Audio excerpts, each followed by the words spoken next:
The CBS Radio Mystery Theater presents...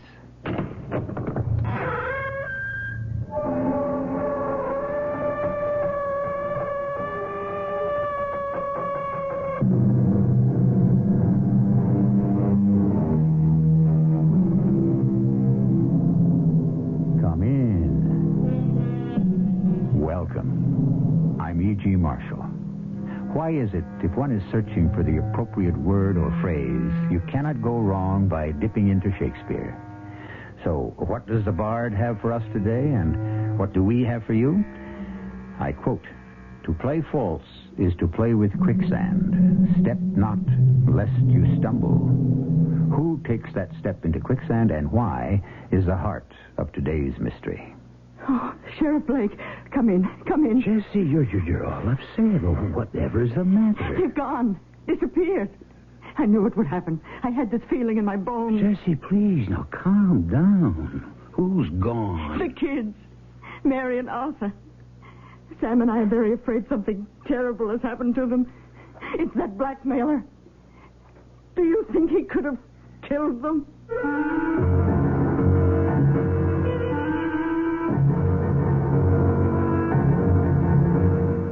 Our mystery drama, Dr. Jekyll and Mrs. Hyde, adapted from a true police case and dramatized especially for the Mystery Theater by G. Frederick Lewis, and stars William Prince. It is sponsored in part by Buick Motor Division. I'll be back shortly with Act One.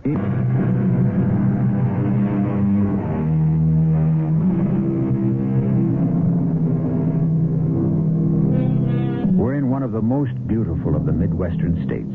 The town is Hackettstown. It is spring. Everybody should be out enjoying the warmth after a hard winter. But where is everyone? In the courthouse. And those who can't get in stand outside waiting. For inside, someone is on trial for their life. At this moment, Sheriff Ed Blake is speaking from the witness box. Your Honor, the attorney for the defense keeps interrupting me. How can I give any evidence? I am sorry, Sheriff Blake. I only wish you to make your responses clear. I repeat, there is absolutely no question that the bullet was fired from the gun Exhibit A. On what authority do you say that? I have an affidavit here from the police crime lab. Were there fingerprints on the gun? Matter of fact, not very clear ones. Therefore, you cannot say, Sheriff Blake, who it was who actually fired the gun. I certainly can. But you just said that... The set of blurred fingerprints is only one small link in the evidence we have secured against the accused. I suggest to you, Sheriff, that one weak link can destroy an entire chain of evidence. Look, ma'am, I can understand you dancing around the facts of this case. You're the attorney for the accused. But you know, in your heart, the accused is guilty as hell. May I ask the court to direct the witness to be more responsive and less vituperative? All right. You don't have to say anything, Judge. I'll watch my language. Keep forgetting the counsel for the defense is also a lady. Sheriff Blake, is it or is it not a fact that you are a personal friend of Mr. and Mrs. Samuel Teller? Yes, I am. And that's what makes it so doggone hard for me to give evidence. Because I know how they feel. I know how I'd feel. Can you tell us with as little emotion as possible when this case first came to your attention? You mean way back when? If need be. Well, glad to, ma'am. It was, well, let me see.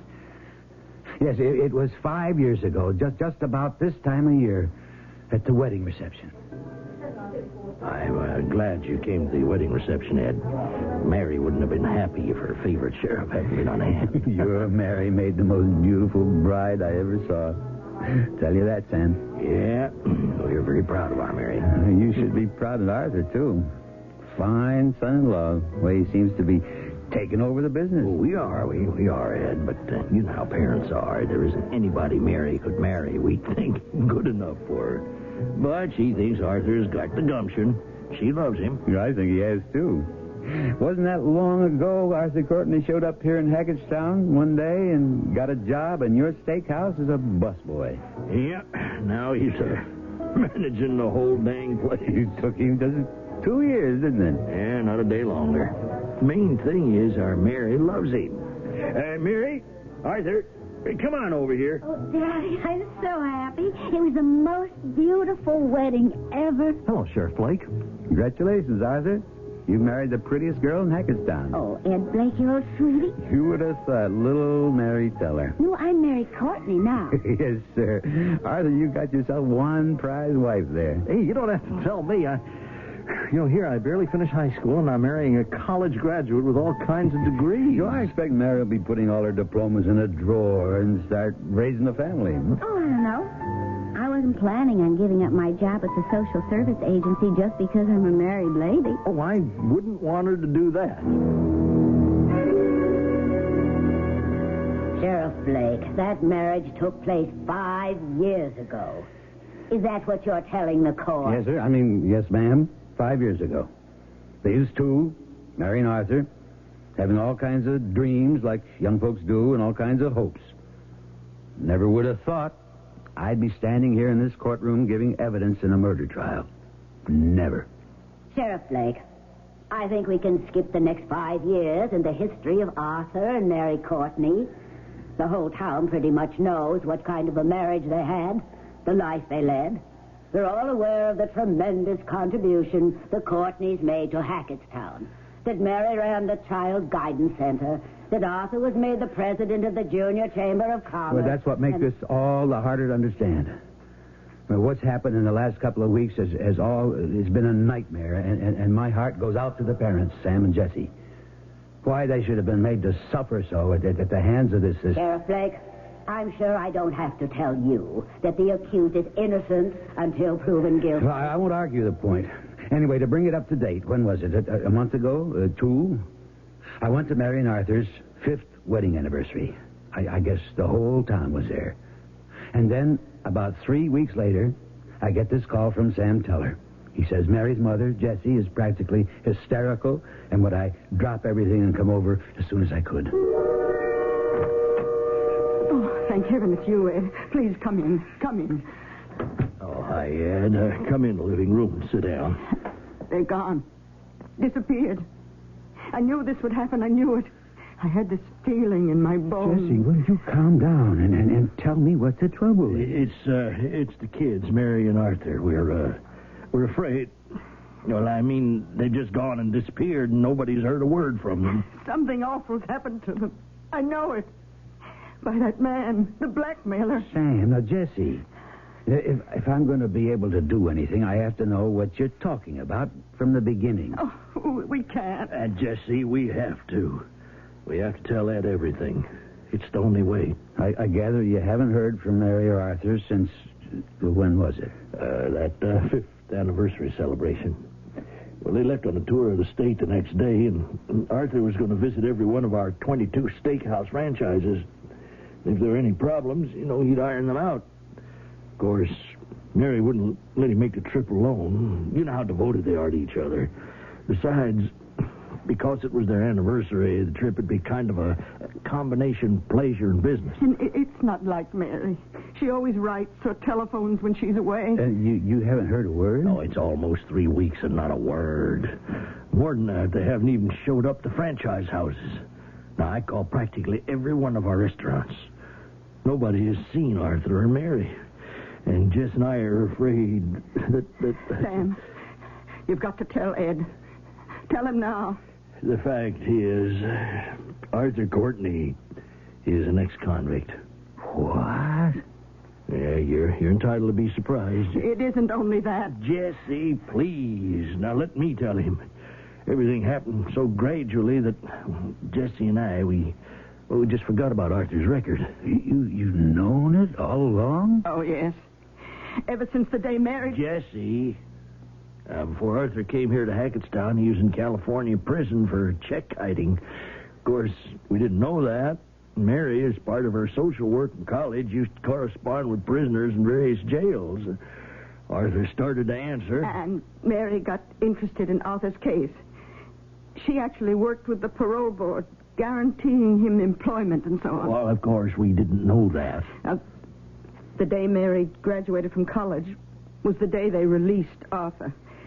So she came to Sam and me and said if we'd give him a job, he'd never have any trouble anymore. That was the first time we knew about Arthur. It was such a worthwhile thing, helping a man get back on his feet. So Sam started Arthur off as a busboy in our meat and drink here in Hackettstown. And I never regretted it. You know, Ed, Arthur became a living example of what can be done to rehabilitate someone who's made a mistake and paid for it. And then, as time went by, Mary fell in love with him. And they've had a wonderful life together. Now, what's this you said about blackmail? Yeah, well, it started about 3 years ago, Ed. It's someone who used to know Arthur. So Arthur started paying him off. He was doing that for a year before Mary let the cat out of the bag and told us. I told him not to do it. They never stop. Oh, no, Arthur was sure this payment was the last. And the next payment was the last, then the next. Now, we have no idea how much money went that way. I do know it was practically all of Mary's money as well. Well, how did he make the payments, the blackmailer? Well, Arthur would get these letters. Mary never saw them. He'd destroy them right away, and he'd go out of town to deliver the money. He kept telling me he had to pay. He couldn't bring that disgrace on Jesse and me and Mary and all the people in town who had trusted him. Oh, Sam, I thought you and I were good friends from way back. You should have told me years ago. I told Sam that, didn't I? Didn't I say, tell Ed? He's a sheriff. He'll know what to do. Well, Arthur swore us to secrecy. Now, how could I break my word, Jesse? It would have been the end of everything. What are you talking about, the end of everything? Could it be any worse than this? They could be dead, Mary and Arthur. I can't think anymore. So what makes you feel, because they seem to have disappeared, that anything violent could have happened? He bought a gun. Who? He showed it to me. Arthur took it with them when they left. He said he was going to meet with his blackmailer for the last time. Well, why the gun, I asked. I don't know, he said, but Mary's going to be with me and we've got to protect ourselves. Sam didn't tell me about the gun until last night. That's why I made him call you, Ed. Do you think... is there any hope? Well, of course there is, Jesse.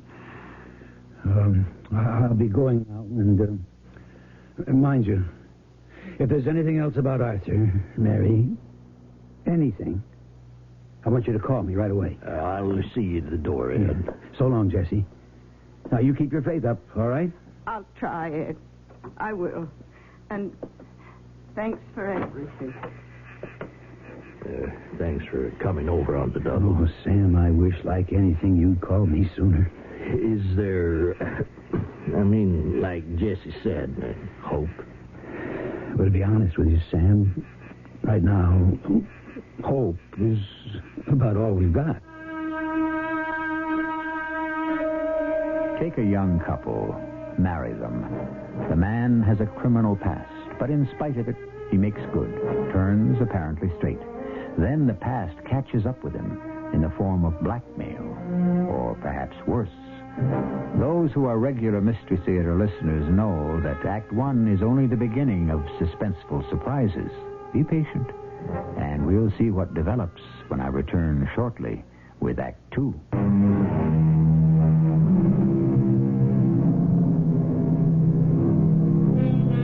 J. Edgar Hoover was talking once about the art of gathering evidence and assessing clues. It isn't what they remember about the crime, he said. It's what witnesses forget, which is why precisely Sheriff Ed Blake's telephone was ringing the following morning. A good cop, be he FBI, detective, or policeman on the beat, asks questions not only for immediate answers, but to jog your memory. Hello. Ed, is this Ed Blake? It is. Jesse? What's on your mind? Oh, how did you know it was me? Well, I didn't, but I was hoping. Did you, remember something else? Well, something Mary said to me once about the blackmailer, that when it started, Arthur would go out of town with cash to pay the man off. It was cash, huh? Yes. Well, did she say it was a man? Are you sure about that? Oh, no, I just assumed it was. Well, go on, Jessie. Well, then I guess the blackmailer got sort of careless. Oh, how so? Because he's taken checks. Anyway, Arthur would tear up the canceled checks when he'd get them back at the end of the month. But one time, Mary found a scrap of a check in the wastebasket. She said it was number 999. I couldn't forget that. 999. And it was made out to William C. William C. Is that all?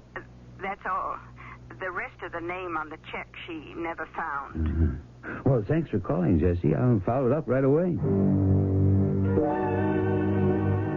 Do I understand you correctly, Sheriff Blake, that based on a scrap of a check made out to one William C., it led you to suspect the accused? Not quite. I had more tracking to do. But it was a start. Is it not possible that a check made out to a William C. could have been any of a half a dozen people with similar names with whom Arthur had business dealings? No, not possible. What proof do you have, Sheriff? I had access to the bank's microfile copies of Arthur Courtney's checks, and I found that over a period of 30 months, checks of various high denominations were made out to one William Crosby. Then how did you proceed, Sheriff? Well, my next step was to go on our radio station and make an appeal. This is Sheriff Ed Blake. On the 10th of May, two prominent citizens from Hackettstown, a couple we all know, Mary and Arthur Courtney, left here taking Route 181 heading north. It is now 3 weeks and 2 days since Mr. and Mrs. Courtney left Hackettstown, and neither of them have been heard from or seen since. As your sheriff, I ask any of you who has seen or heard anything out of the ordinary to please come forward and call me at this radio station.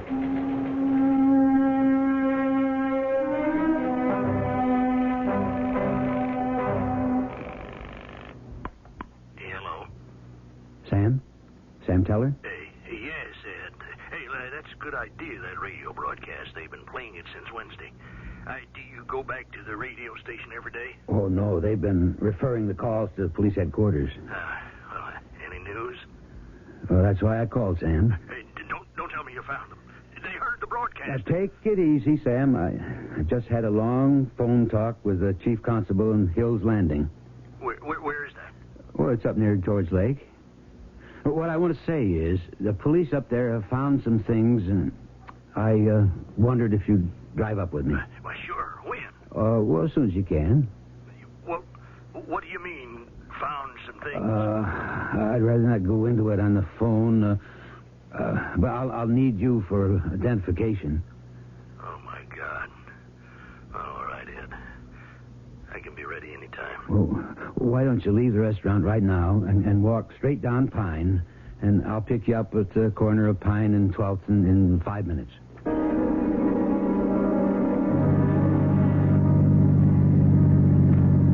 How far have we come, Ed? A little over 25 miles.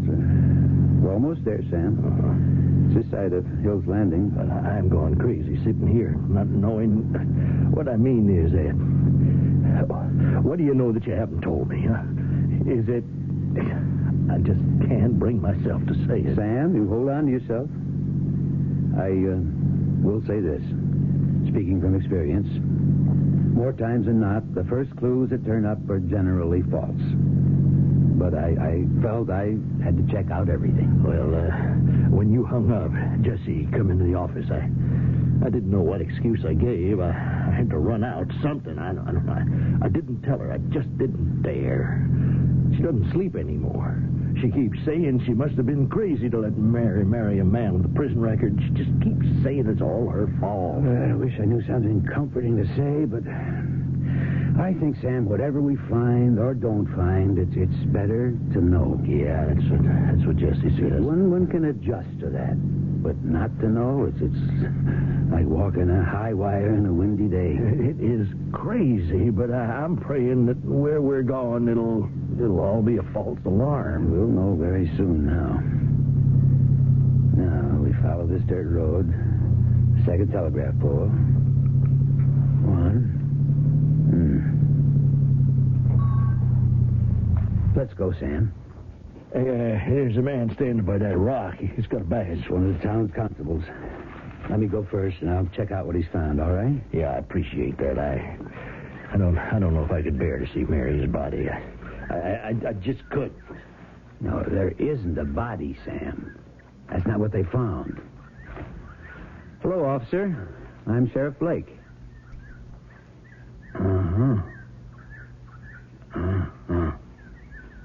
I'll take this. Thanks. And the hat also. Ed, what is it? Sam, I want you to look at this hat. Man's hat. Just look at it carefully. Recognize it? Yes. It's Arthur's, I'm sure of it. But I don't remember it being torn like that. It's not a tear, Sam. It's a bullet hole. Now, I'd like you to look at this. No. You recognize this piece of material? Yes. Are those blood stains? I don't know yet. It's a piece of a dress, isn't it? Yes. Whose dress is it? It's my daughter's. It's Mary's. Sam, you got to be 100% certain. All right, let me look again. It is. Oh, God, what am I going to tell Jesse? Sam? No, there's no question. It's Mary's, all right. Some fiend must have just ripped it off. This piece of it, I mean. I guess somewhere there's the body around here somewheres. Tell me, how you know it's from Mary's dress? Well, you see down here by the hem, that morning before Mary and Arthur drove off, we were all having breakfast together, and Mary got up and she tore it right here by the hem. She didn't have time to sew it up, and I said, "Here, take this, Mary," and she pinned up the hem with it. Do you see what it is, Ed? That's my collar pin. I took it out of the shirt I was wearing, and I gave it to her.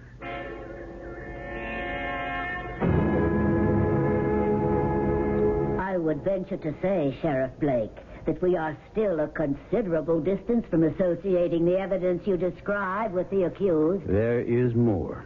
Please continue. I assumed Mary and Arthur had met their death at the hands of the blackmailer, although at that time we had found no traces of either of them. None whatsoever. It was apparent a struggle had taken place in that spot. I should mention it's about 50 miles north of Hackettstown. It was evident that Mr. and Mrs. Courtney had been carried off elsewhere to be disposed of. Unfortunately, there had been numerous tire tracks and footprints, local police and others. People had been picnicking there, and we found some empty wine bottles, but I'm told they didn't yield any fingerprints. If you don't mind, Sheriff, will you kindly confine yourself to how it specifically applies to the accused? I'm getting there. The investigation proceeded in 3 directions. A careful search of Arthur Courtney's office in the main restaurant building.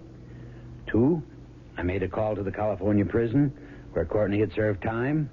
And 3, I took the evidence, the hat, a piece of the dress, to the police crime laboratory up at the state capitol for detailed analysis. In 24 hours, I had the results. And that afternoon, I stopped in at another of the meat and drink chain near the state capitol. Sheriff Blake, the court is not interested in a minute-by-minute account of how you spent your time. I fail to see where you stopped to eat has any bearing on what we are trying to establish. Ma'am, I didn't go into that restaurant for a meal. I went for information. Oh, yes, sir. May I help you? Well, I don't know. I've never been in this meat and drink before. I've been in some of your others. You cashier? Yes, sir.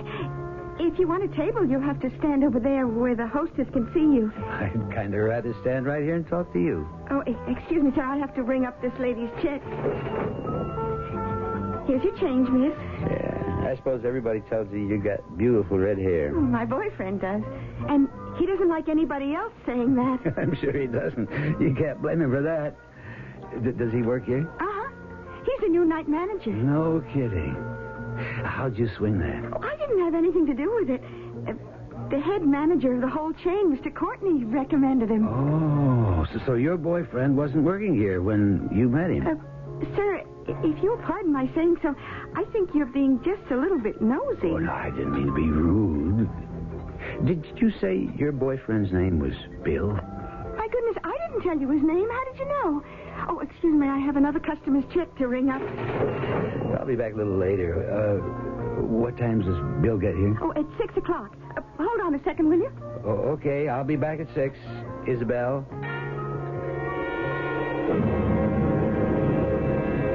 I mean, really.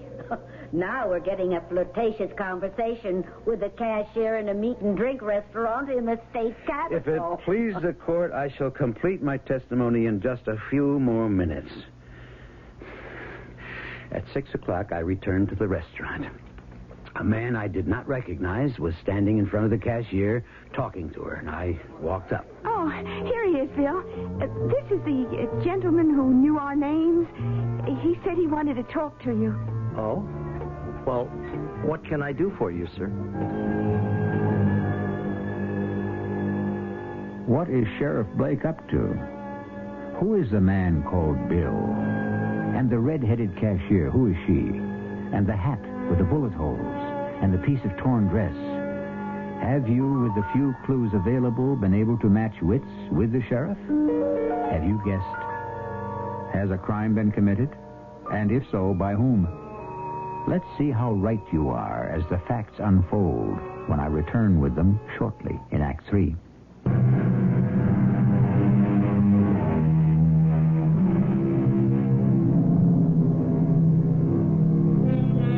When this mystery hour was only minutes old, we ran to Shakespeare and pulled an apropos quote from him, warning the traveler that untruths are like quicksand. Step not, lest you stumble, was the advice. The final line to which is, one misstep and all is lost. In a restaurant, a man turns and faces the sheriff. Yes, sir. What can I do for you? Are you William Crosby? Yeah, sure. And you, sir? Ed Blake. I'm sheriff in Hackettstown. Oh, where's that? Oh, Bill, you know where Hackettstown is. It's about 50 miles south of here. No. No, I've never been there. No? Well, I thought Mr. Courtney recommended you for this job as night manager. That's where he lives. And he got you this job, right? What are you talking about? I didn't know he was a sheriff, Bill. I told him about that letter, remember? You told me that he... Will you shut up? Mr. Sal, what did you say your name was? Blake, Sheriff Blake. Yeah. The lady is right. I'd forgotten. I show you this picture, Mr. Crosby. You know this gentleman? No, I can't say I do. Who is it? This is Arthur Courtney. You'd never met him? Oh, never. Yeah, he recommended you for night manager here. Experience. I have the experience. Why don't you ask him why he hired me? Arthur Courtney's been missing for almost a month. What's all this got to do with me? I know Arthur Courtney, and you look a great deal like him. You even sound like him a little bit. Well, is that a fact? Well, I don't know of any twin brother. His hair's a different color. So are his eyes. They're gray. He's about the same build as you. I'd say an inch too shorter. Sheriff, I'd like to stand here and talk with you, but folks are going to start coming in for a meal, and I've got lots to do. That's all right, Arthur. You go on ahead. Call me Arthur. My name is William. Okay? Isabel, will you check all the menus and make sure they got tonight's burger and fries special? Goodbye, Mr. Blake. Why did you call him Arthur? Oh, slip of the tongue. How long have you known him? 2 years. He used to live out of town. He was a salesman, and he'd come in here regularly. I might as well tell you, we're going to be married. You kept in touch with him when he traveled? I must say, you do ask a lot of questions. Yes, I'd write him. Where? Care of general delivery. Where? Do I have to say? Would you have something to hide? I don't know. I'd write him care of general delivery, Hackettstown. A place your fiancé said he'd never been to. I know. All I can think of is Bill must be protecting someone. He's that kind of a person. I'm going to give you these photographs. One is Mary Courtney, Arthur Courtney's legal wife. The other is Courtney himself.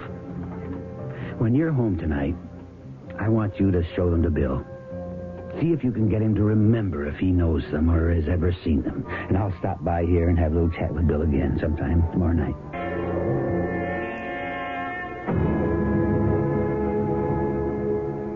Do I understand you correctly, Sheriff, that you waited 24 hours before taking any action? I didn't wait. I immediately alerted the local police. They staked out where Isabel, the cashier, and Crosby were living.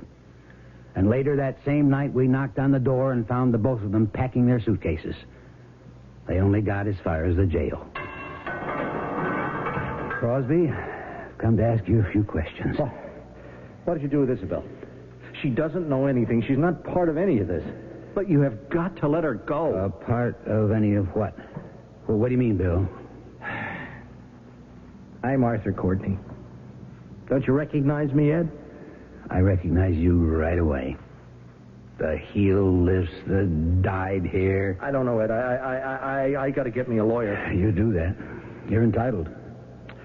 And while you're at it, you get one for Isabel, too. I am telling you, the girl doesn't know anything. She's completely innocent. I'll level with you. Isabel's the only girl who ever meant anything to me. I'd do anything to keep her out of this. The only girl? What about your wife, Mary? Mary? Mary Teller? Oh, the secret of people's lives. Ooh, that shrew. What do you suppose we never raised a family yet, huh? In 5 years. Why? I'll tell you why.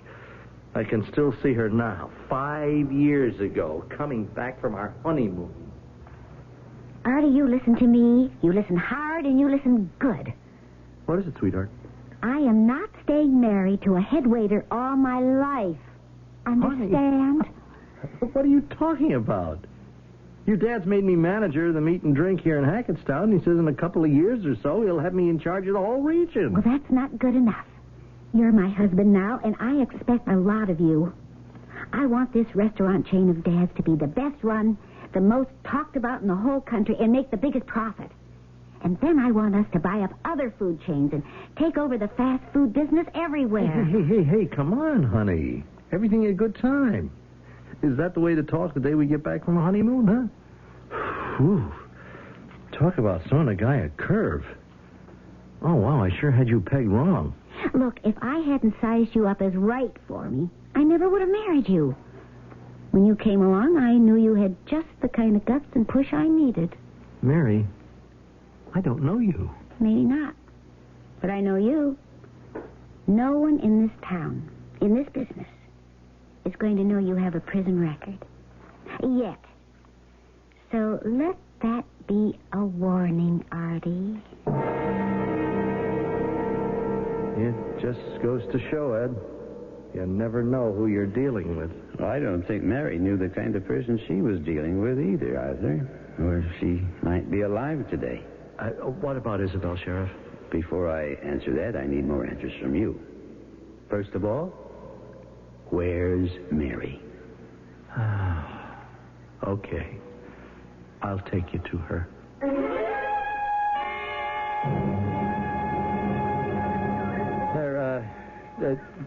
This is the place. Well, I've been here. We searched it. How did you get on to me? Well, I found a couple of letters from your red-headed Isabel way in the back of your office desk. Also a file of old telephone bills with long-distance calls you made to her. You left a trail as visible as an airstrip. There was no blackmailer. There never was. I got all the lowdown I needed from the warden in California. So, here we are. Now, tell me what happened. Well, we were sitting on this flat rock, Mary and I. We were having a picnic lunch, and she kept yammering at me. Oh, she hadn't let up in 5 whole years. I don't know whether she suspected something or not. Say, we had these 2 bottles of wine and sandwiches in the basket. She drank most of the wine, and I ate most of the sandwiches. Oh, I thought I was smart, Artie, but I was a fool. Why, honey? Oh, I thought I had the upper hand. Well, somehow this blackmailer's got the best of us. Well, it's only money. Well, we've come a long way, just the way you wanted it. I'm president of the Junior Chamber of Commerce. We're getting out more and more franchises. Everything's looking great. Yeah, it's not your $200,000 that's gone to pay him off. It's mine. Practically my whole trust fund. Oh, where is he? What time is he meeting us? About half an hour. We've got time. Well, listen, Artie. You listen to me. Now, when I give him this envelope with the $25,000, you say, just a minute, I want to count it. And I say to this blackmailer, it's all there. Go on. You count it. So he starts to count it. And you pull the gun, and you kill him. And I'll handle the rest of it, the story of the police and so on. Mm-hmm. You've had a good time these last years, haven't you, Mary? Handling me? Well, where would you be if I hadn't? Out of jail, maybe, but probably back in again. It was me who made someone out of a busboy. So you did. No, the only thing I did wrong was listening to you and keep on paying that man off all these years. But it was my decision. Too much at stake.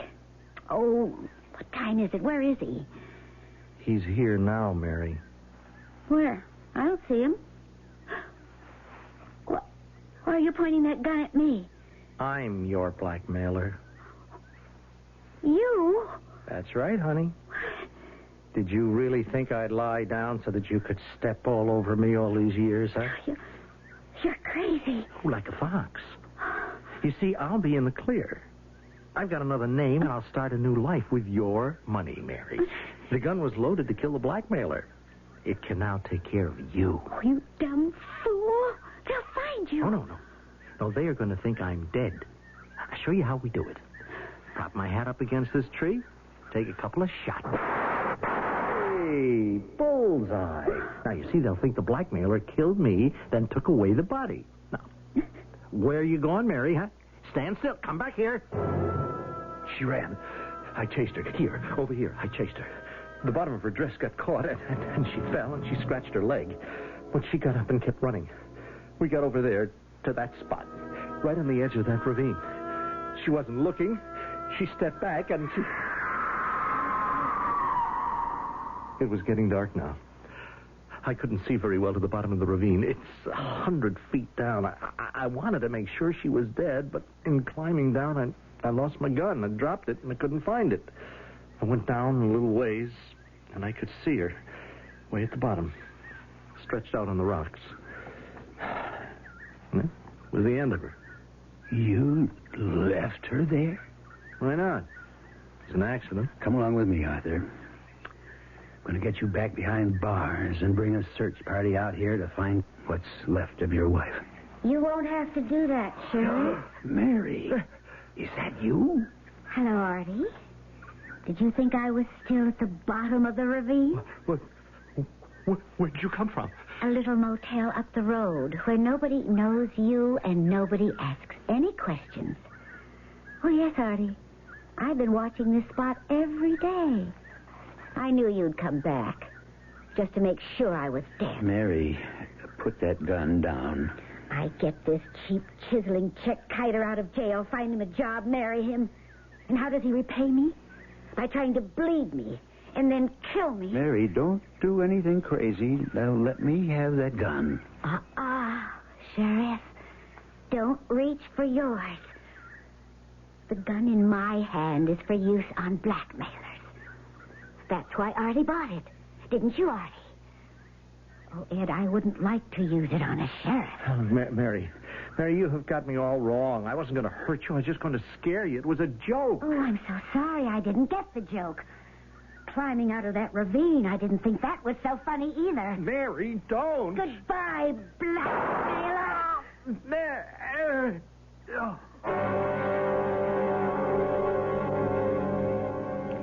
Sheriff Blake, would you wind up the evidence you had against Courtney? Yes, ma'am. The bullets in Courtney's hat. I never fell for that. When the crime lab reported the passage of the bullets were from the inside out and not the outside in, I suspected he wasn't dead. The name he used? William Crosby. When I checked with the warden of the California prison, he told me Crosby was the alias he'd been arrested under. That warden, by the way, Your Honor, he told me the name of the book. It was Courtney's favorite reading in prison. It was Dr. Jekyll and Mr. Hyde. May it please the court. Sheriff Ed Blake is the final witness we shall call on behalf of the accused, Mary Courtney. May I say just one more thing? Yes. Your Honor, in my opinion, this was no premeditated crime. As a law officer, I would like to recommend leniency and understanding. My belief is that this is a case of manslaughter while of unsound mind. It's hard to make a judgment in a case like this. Arthur Courtney, alias William Crosby, did he deserve to die? The irony of being killed by the gun he had bought to murder his wife. To die at the hands of his wife, the woman he thought was dead, whose death he had plotted. Had you been on the jury, what would have been your verdict? I'll be back shortly.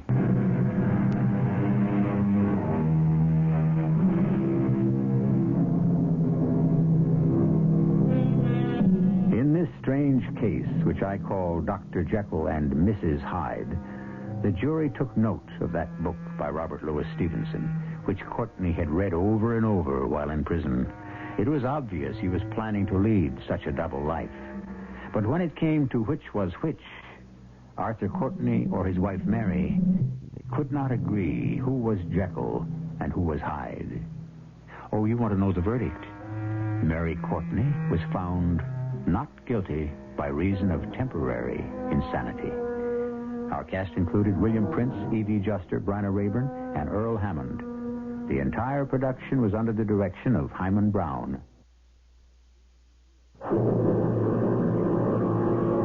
And now, a preview of our next tale. The butcher. His real name was Valdez. What was his first name? Do you remember?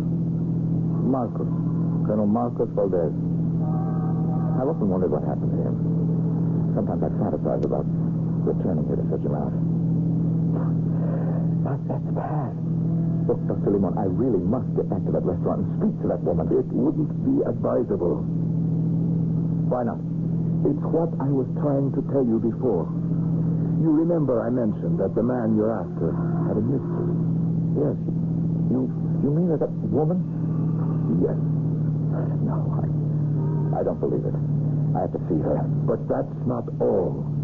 The man, his name is Marcos Valdez. He is none other than the man who had Carla executed. Mrs. E.G. Marshall inviting you to return to our Mystery Theater for another adventure in the macabre. Until next time, pleasant dreams.